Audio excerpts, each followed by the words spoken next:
With the score tied at 1, the game would turn on a bases-loaded error in the ninth. The 0-1 to Pride.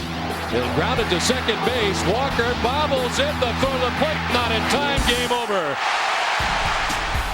Once again, the Red Sox bounced back, running off 5 straight victories and winning 15 of their next 20, including a 3-game sweep against the Blue Jays at Skydome before the All-Star break.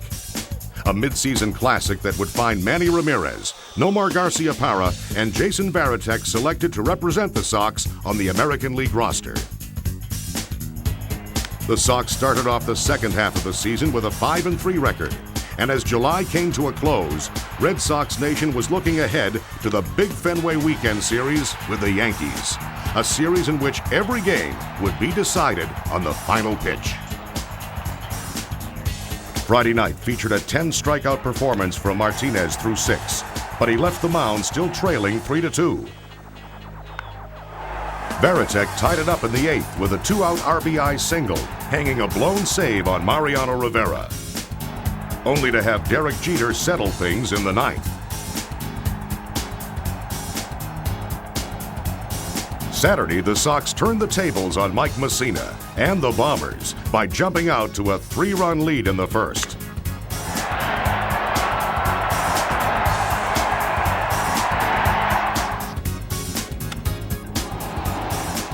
Trot Nixon capped the first frame scoring with an RBI double in support of John Burkett's 5+ shutout innings. The Yanks wouldn't go away, slicing the lead in half in the 7th and erasing it in the 8th. Jeremy Giambi started the game-winning rally with a single and an unexpected stolen base. Then pinch-hitting Yankee killer David Ortiz stepped in. Thank you very much, David Ortiz.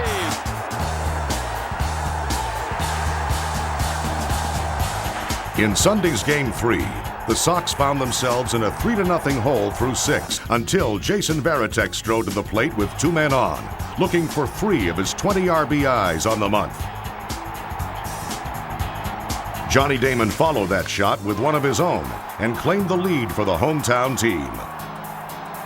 David Ortiz capped off the 6-run rally with a 2-run triple that would wrap up the scoring for the Sox. In the 9th, the bullpen gave up a run to get the Yanks within 2. Then with 2 outs and the tying run at the plate, it was time for Manny to convert the save. Manny Ramirez.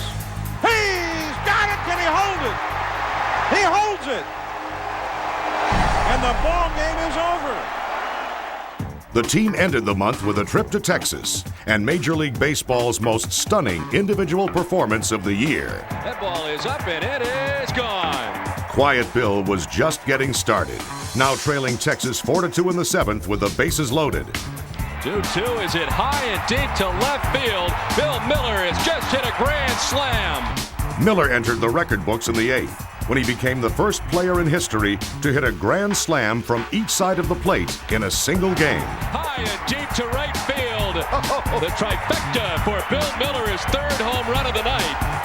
Another grand slam here as the bases were loaded for Bill Miller. You never come to the ballpark thinking you're going to do anything like this. I'm just trying to have some good at-bats, and I guess some of my good at-bats went over the wall tonight. I'm very very humbled by the whole thing.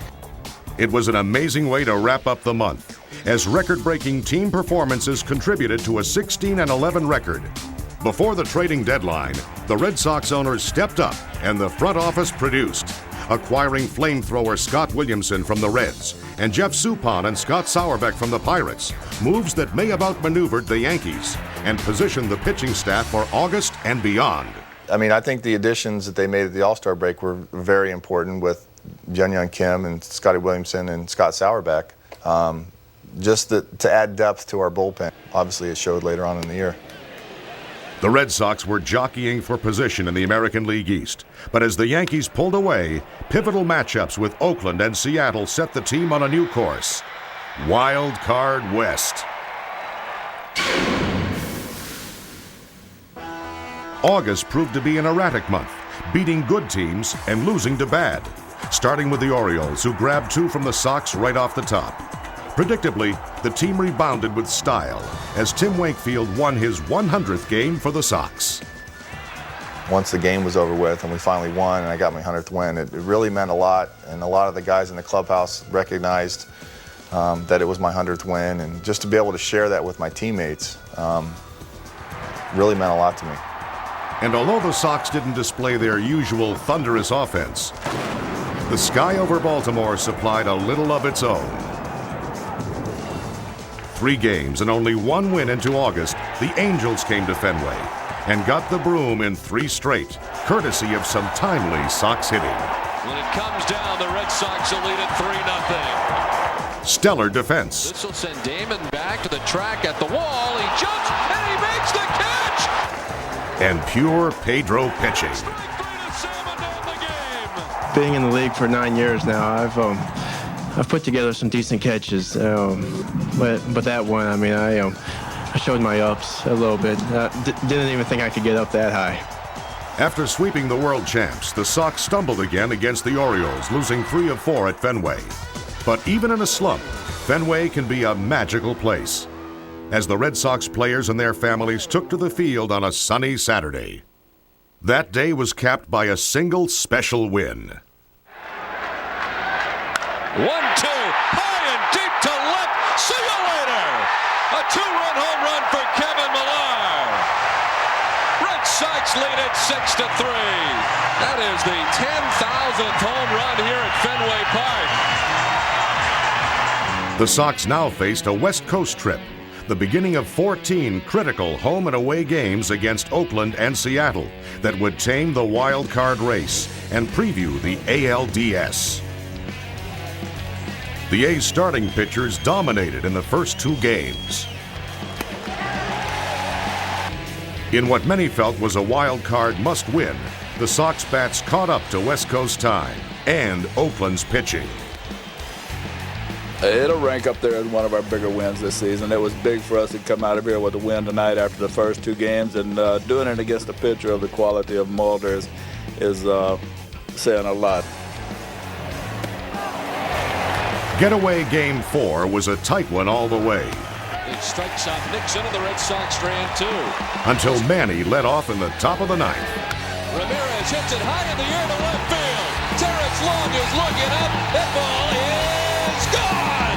A solo home run for Manny Ramirez to tie the score at 2. All tied up in the 10th. Bill Miller pulled the Sox ahead with a sac fly, and Johnny Damon added an insurance run as they split the series with Oakland. Trying to score is Kapler. He does. And the Red Sox pull ahead 3-2. Next stop on the Wild Card Express, Seattle, where the Mariners took 2 out of 3 at Safeco Field, leaving the Sox with a disappointing 3-4 record against their wild card foes.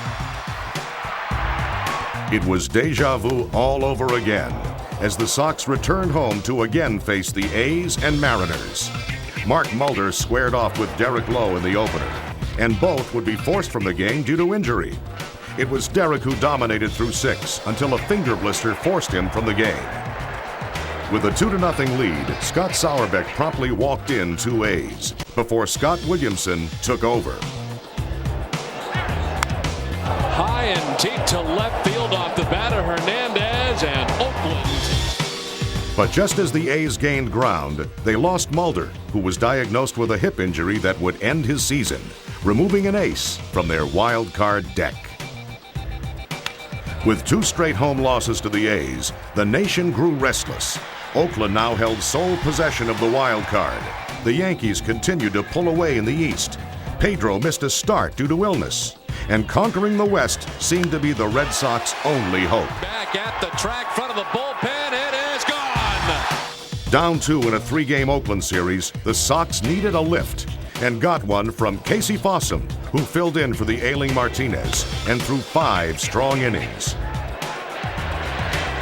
Manny Ramirez and David Ortiz backed Fossum with power, proving the Sox could still swing their clubs without their ace. In the air to right field. Jose Guillen drifting back at the track, front of the bullpen. It is gone. A 3-run home run for David Ortiz. Much needed for the Red Sox, and it puts them on top 3-1. And with the help of their newest late-inning threat. Anaheim had their Monkey. Fenway had their Millar.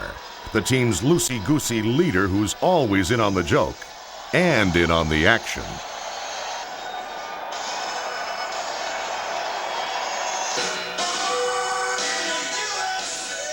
I played with a guy in junior college, a catcher, who's now an FBI agent in Lubbock, Texas.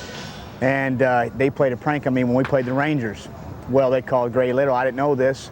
We get to the field. We have a team meeting. I'm thinking they're going to talk to us about how we're playing or whatever. Next thing you know, 2 FBI agents walk in. They put this video in. You guys don't see the rest of this video, but it's a lady in a suit telling that there's 2 guys we're looking for. One of these guys in the locker room, we're like looking around going, oh my God. They put that video on. This is on Scott Street. I was sitting by Billy Miller and Tom Walker. I'm like, man, this is weird. Who are those dorks? I didn't know it was me for the first 5 or 10 seconds. Then I realized it, but no one else did. I'm thinking, all right, I'm not going to say anything. Well, here comes the hat off. Then here comes the solo piece. And 25 guys all looked at me like, that's Millard.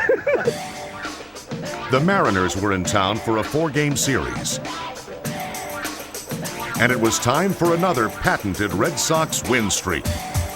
Jeff Suppan earned his first win since joining the team. Derek Lowe iced his 13th. Pedro returned to the mound and allowed only 1 run in 6 innings. When the dust settled, the Sox swept the Mariners at Fenway, a sweep from which the Mariners would never fully recover, and a homestand that Fenway fans would never forget. During this tear, the Red Sox split 2 with the Blue Jays, including a come-from-behind win against Toronto ace Roy Halladay. This guy's had our number all season long, and to be able to get to him out there tonight was big for our club. Carrying their momentum into the next series, the Sox closed out their up-and-down August with the Yankees' final regular season Fenway appearance. In the series opener, Derek Lowe took the hill against Jose Contreras, and the Sox hitters left little doubt about the outcome of this matchup. Ortiz cranks one high and deep to right. This one's going to be way out of here. The Sox offense led the way without Manny Ramirez, who did not make the lineup due to illness. The Yankees returned the next day to claim a 10-7 win and chase Pedro after 4.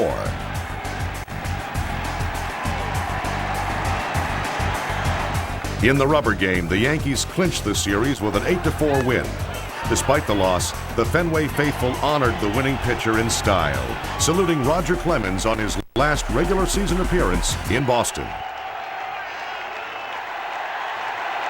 I'm very happy the way things worked out, and I'm very happy to have the opportunity to pitch here and more so say thank you like I was able to do there. That was very nice, and I was able to say thank you. August was a hot, hectic roller coaster of a month as the Sox posted a 15-14 record. Fenway fans and players followed the Saugus, Massachusetts Little League team in their own World Series bid. The Red Sox lost a legend with the August passing of broadcaster Ken Coleman, and the Red Sox, Nesson, and WEEI teamed up for a star-studded one-day radiothon simulcast that raised over $1 million for the Jimmy Fund. September loomed large, and the team's biggest win was literally right around the corner, and in many ways, the wild ride had just begun. Still running. Who's got a chance of digging it out here? Millard coming all the way around for the inside the home